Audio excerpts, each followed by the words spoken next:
11월 3일 새벽 기도의 말씀입니다. 오늘 본문은 욥기서 1장 1절로 12절입니다. 우스 땅에 욥이라 불리는 사람이 있었는데 그 사람은 온전하고 정직하여 하나님을 경외하며 악에서 떠난 자더라. 그에게 아들 7과 딸 3이 태어나니라. 그의 소유물은 양이 7,000마리요 낙타가 3,000마리요 소가 500결이요 암나귀가 500마리며 종도 많이 있었으니 이 사람은 동방 사람 중에 가장 훌륭한 자라. 그의 아들들이 자기 생일에 각기 자기의 집에서 잔치를 베풀고 그의 누이 3명도 청하여 함께 먹고 마시더라. 그들이 차례대로 잔치를 끝내면 욥이 그들을 불러다가 성결하게 하되 아침에 일어나서 그들의 명수대로 번제를 드렸으니 이는 욥이 말하기를 혹시 내 아들들이 죄를 범하여 마음으로 하나님을 욕되게 하였을까 함이라. 욥의 행위가 항상 이러하였더라. 하루는 하나님의 아들들이 와서 여호와 앞에 섰고 사탄도 그들 가운데에 온지라. 여호와께서 사탄에게 이르시되 내가 어디서 왔느냐? 사탄이 여호와께 대답하여 이르되 땅을 두루 돌아 여기저기 다녀왔나이다.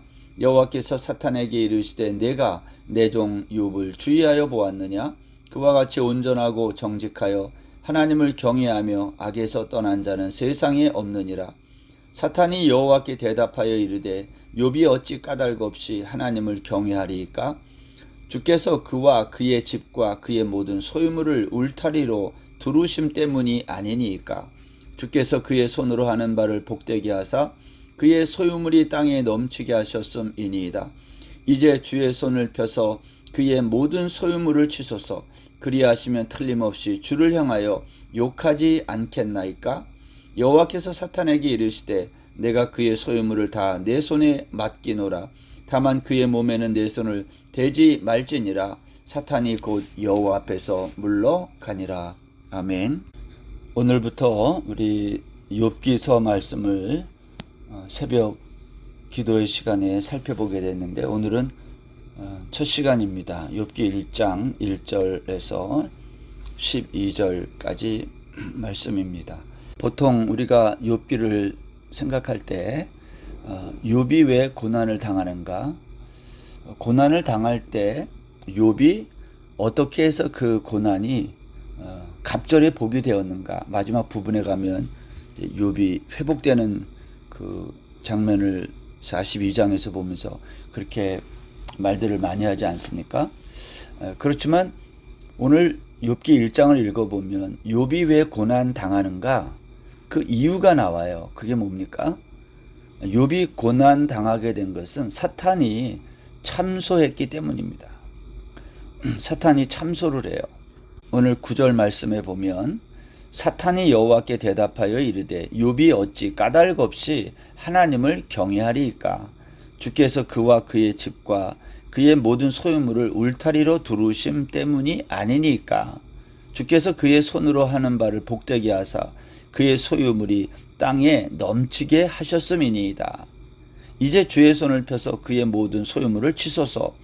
그리하시면 틀림없이 주를 향하여 욕하지 않겠나이까?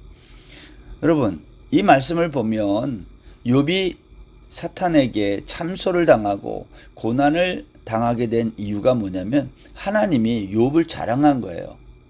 오늘 여기 본문 1절부터 5절까지 보면 욥을 소개하는데 여러분 1절 말씀에 보시면 욥에 대해서 대본에 이렇게 소개를 했어요. 그 사람은 온전하고 정직하여 하나님을 경외하며 악에서 떠난 자더라. 한마디로 무슨 말이죠? 의인이다 그런 말 아닌가요? 욥에 대한 성경의 그 소개는 뭐냐? 온전하고 정직하고 하나님을 경외하고 악에서 떠난 자다. 그에게 아들 7과 딸 3이 있다. 그러니까 자녀가 10이잖아요.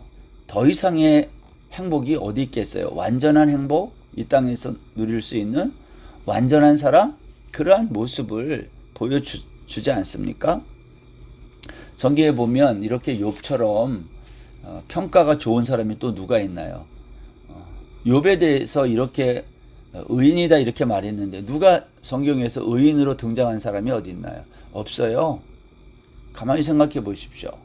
아브라함, 모세, 아니면 신약 성경의 바울, 누가 이렇게 의인으로 성경이 등장하는가요? 그렇지 않습니다. 근데 욥은 시작에 그에 관한 소개를 의인으로, 완전한 의인으로 소개해요. 성경에서 욥과 같은 사람을 찾는다면 창세기에 나와 있는 에덴 동산의 아담, 타락하기 이전의 아담의 모습이 욥의 모습이 아닐까, 그런 생각이 드는 겁니다. 그런데 이 욥의 의를 하나님이 자랑한 거예요. 그랬더니 사탄이 이걸 듣고 지금 참소하고 있는 거예요. 어떻게 까닭 없이 하나님을 경외하는 사람이 있느냐는 거죠. 하나님이 그를 이렇게 울타리로 지켜주시고 돌보아 주시고 소유물이 땅에 넘치게 하고, 그러니까 그가 하나님을 경외하고 이렇게 하지. 그래서 사탄이 하나님의 이제 허락을 받아가지고 욥에게 재앙을 이제 보내는 거 아닙니까? 이렇게 말할 수 있는 거죠.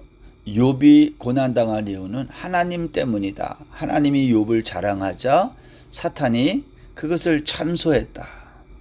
욥은 잘못한 게 없는데 고난을 당한 거예요. 근데 이러한 욥기를 읽으면서 사람들이 많이 고민을 해요. 아니, 아무런 잘못도 없는데 고난을 왜 당해? 아마 우리가 모르는 죄가 있는 거겠지. 이렇게 생각하고 욥기를 접근할 때가 많죠. 그래서 욥기에서 욥의 허물을 찾아보려고 애쓰는 거예요. 여러분, 우리도 그렇잖아요. 우리 주변에 어떤 사람이 신앙생활을 하는데 그 사람이 고난을 당해. 갑작스럽게 아프다든지 아니면 어려움을 당한다든지, 그러면 우리가 대번에 무슨 생각하죠? 저 사람 겉으로 볼 때는 아무 문제가 없어 보이는데 왜 갑자기 저런 일이 일어나지? 혹시 우리가 모르는 죄를 지은 거 아니야? 우리가 모르는 어떠한 하나님과의 관계에 뭐가 있는 것은 아니야? 우리가 그런 생각을 많이 하잖아요. 그래서 우리는 일반적으로 이런 생각을 갖고 있어요. 고난이 오는 것은 우리가 죄를 지어서 그것에 대한 형벌로 오는 거다. 아무런 잘못이 없는데 왜 이런 고난이 오냐? 우리는 보통 그렇게 생각한다는 거예요. 욥기서도 1장, 2장이 이제 앞에 이러한 내용이 끝나고 3장에 가면요, 11절부터 욥의 세 친구들이 등장하면서 그 친구들이 욥에게 이야기를 하고 욥이 그것에 대해서 변론하고 이렇게 대화가 오고 가는데, 세 친구들의 주장이 뭐예요? 네가 잘못한 게 없다면 왜 이런 일이 있느냐? 사탄이 욥을 하나님께 참소한 거랑 똑같아요. 까닭 없이 하나님을 경외하리까. 사람들은 전부 그렇게 생각하는 거예요. 우리가 원인이 있는 거다. 인과관계가 있는 거다. 그래서 오늘부터 우리가 욥기를 읽으면서 이 문제를 먼저 한번 이렇게 정리했으면 좋겠어요. 우리는 모든 세상의 일을 인과 법칙으로만 접근하면 안 된다. 여러분, 세상의 모든 게 다 원인이 있고 결과가 있잖아요. 다 인과 법칙이 일반적인 원리이기도 해요. 보통 이게 어디에서 많이 이런 일이 일어나죠? 윤리 도덕적인 측면에서 접근하면 반드시 인과 관계의 법칙으로 우리가 결론을 내릴 수밖에 없어요. 그러나 여러분, 세상에 인과 법칙이 없는 게 하나 있어요. 그게 뭐죠? 원인이 없는 게 하나 있어요. 그게 뭡니까? 그게 하나님의 창조잖아요. 창조는 하나님의 일방적인 역사입니다. 하나님이 그냥 이 세상을 창조하신 거예요. 거기에 무슨 원인이 없어요. 왜 하나님이 창조했는지 설명이 없다, 이 말이죠. 창조는 그래서 선포함으로 시작되잖아요. 태초에 하나님이 천지를 창조하시니라, 이렇게 그냥 시작해버리고 말지 않습니까? 그러니까 창조는 원인이 없는 거예요.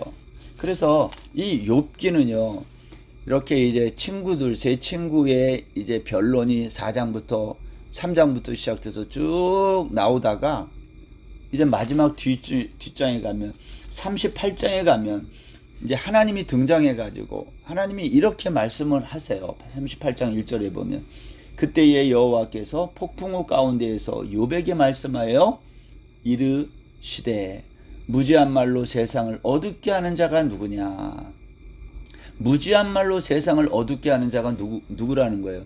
지금 욥기에서 세 친구들과 또 욥 사이에 주고받았던 이 모든 그들의 이야기, 대화, 이 무지한 말이라는 거예요. 지혜가 없는 말이라는 거예요. 어떤 지혜? 하나님의 창조의 지혜가 없는 사람들. 이 세상에서 창조를 모르는 사람들의 무지한 대화다. 오늘 그렇게 하나님이 말씀하면서 창조의 이야기로 끌고 가는 거죠. 그러니까 자연 질서를 창조 질서로 하나님이 답변을 그렇게 하시는 거예요. 그래서 우리가 욥기를 읽을 때 고난을 참으면 그 길 끝에는 행복이 있다. 하나님의 축복이 있다. 욥기는 그런 얘기를 하려고 하는 책이 아니다라는 거. 욥기는 그런 얘기가 아니라 하나님의 창조와 예수 그리스도의 복음을 증거하려고 하는 책이다. 이제 이러한 결론을 먼저 갖고 앞으로 욥기를 이렇게 살펴보면 큰 은혜가 되리라고 생각합니다. 오늘 우리가 읽은 첫 시간에 읽은 이 1장 1절부터 12절은요.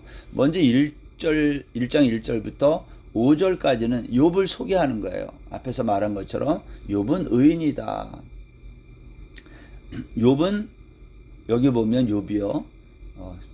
자기 생일날 그의 아들들이 각자의 생일날 자기 집에서 잔치를 베풀었다 그랬잖아요. 4절에. 그리고 그의 누이 3명도 청하여 먹고 마시고 이렇게 잔치가 끝나면 욥이 그들을 불러다가 제사도 드려주는 거예요. 그들의 명수대로. 혹시라도 죄를 지었으면 그 죄의 문제를 해결하려고. 그러니까 욥이 욥기에서는 어떠한 사람으로 등장하냐면 제사장의 역할도 하는 사람으로 등장하는 거죠. 의인이면서 제사장의 역할을 하는 거예요. 욥은 실제하는 인물이었을까? 사람들이 그러한 질문도 많이 하는데 에스겔서 14장 14절에 가보면 욥은 실제하던 인물이었음이 맞아요. 에스겔서 14장 14절에 보면 비록 노아, 다니엘, 욥 이 세 사람이 거기 있을지라도 그들은 자기의 공의로 자기의 생명만 건지리라. 나 주 여호와의 말이니라. 에스겔 선지자가 한 말이에요. 노아, 다니엘, 욥 역사적인 인물들이라는 거예요. 이 사람들이 무슨 만들어낸 그러한 사람이 아니라 실제적인 인물. 아마도 욥이 살던 시대는 아브라함과 동시대 전후의 사람으로 이제 보는 거죠. 욥기 마지막 42장 16절에 보면 그 후에 욥이 140년을 살며 아들과 손자 4대를 보았고 욥이 늙고 나이가 차서 죽었더라. 욥이 140년을 살았다. 그러니까 욥기 사건이 있은 이후에도 140년을 더 살았다. 그러한 말이거든요. 70인역 성경에 보면 이때 욥의 나이가 70으로 나오고 그 이후에 140년을 더 살았으니까 욥은 240살 정도 산 사람이에요. 여러분 이것은 족장 시대에 족장들이 살았던 나이랑 비슷한 거거든요. 물론 욥이 좀 더 살 수도 있는데 그래서 욥은 아브라함과 동시대 전후의 사람으로 보인다. 그리고 오늘 여기 본문에서 그의 소유물이 양이 7,000마리, 낙타가 3,000마리, 소가 500결이 하면서 그의 짐승의 숫자가 이렇게 나오는 걸 봐요. 이것은 욥이 얼마나 부자였는가를 짐승의 숫자로 설명하는 거거든요. 그런데 여러분 아브라함도 창세기 12장 16절에 가보면 그 당시에 사회상을 보여주는 말이 하나 있는데 창세기 12장 16절에 보면 이에 바로가 그로 말미암아 아브라함을 후대함으로 아브라함이 양과 소와 노비와 암수 나귀와 낙타를 얻었더라. 바로가 아브라함에게 후대했다는 거예요. 근데 뭘 줬다고 했냐면 짐승들을 준 거예요. 노비와 같이.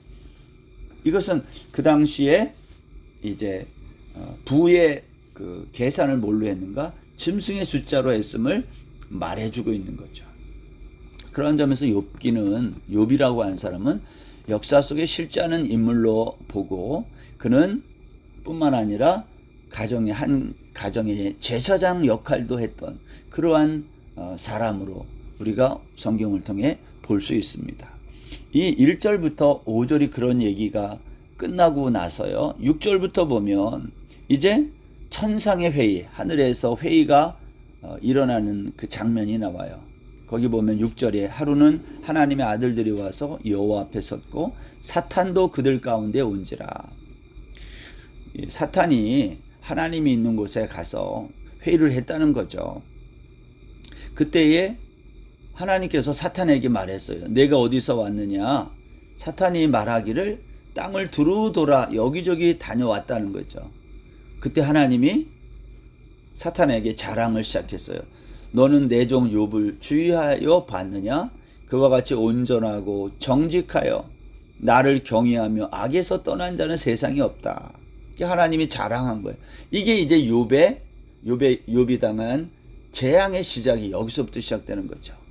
그래서 사탄이 그러잖아요. 까닭 없이 하나님을 경외하는 사람이 어디 있습니까? 하나님이 그에게 재산도 다 뺐고 그를 어렵게 하십시오. 그러면 욕할 겁니다. 11절 보시면 이제 주의 손을 펴서 그의 모든 소유물을 치소서 그리하시면 틀림없이 주를 향하여 욕하지 않겠나이까. 하나님이 이 말을 듣고 뭐라고 말해요? 12절에 보면 여호와께서 사탄에게 이르시되 내가 그의 소유물을 다 내 손에 맡기노라. 다만 그의 몸에는 내 손을 대지 말지니라.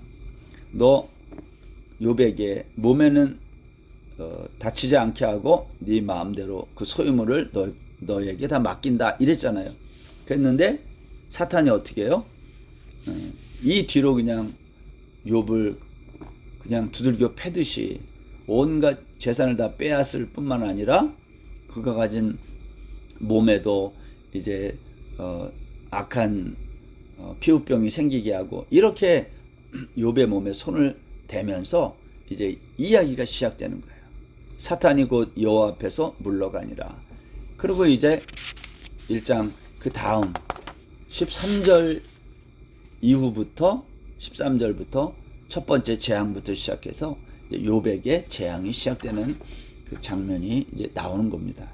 저는 오늘 이제 욥기를 처음 시작하면서 이게 이제 새벽기도 말씀으로 여러분들과 나누지만 기회가 되는 대로 욥기를 우리가 조금 바르게 접근해서 욥기를 통해서 하나님의 말씀의 은혜가 우리 모두에게 넘치는 귀한 시간들이 되었으면 합니다. 기도하겠습니다.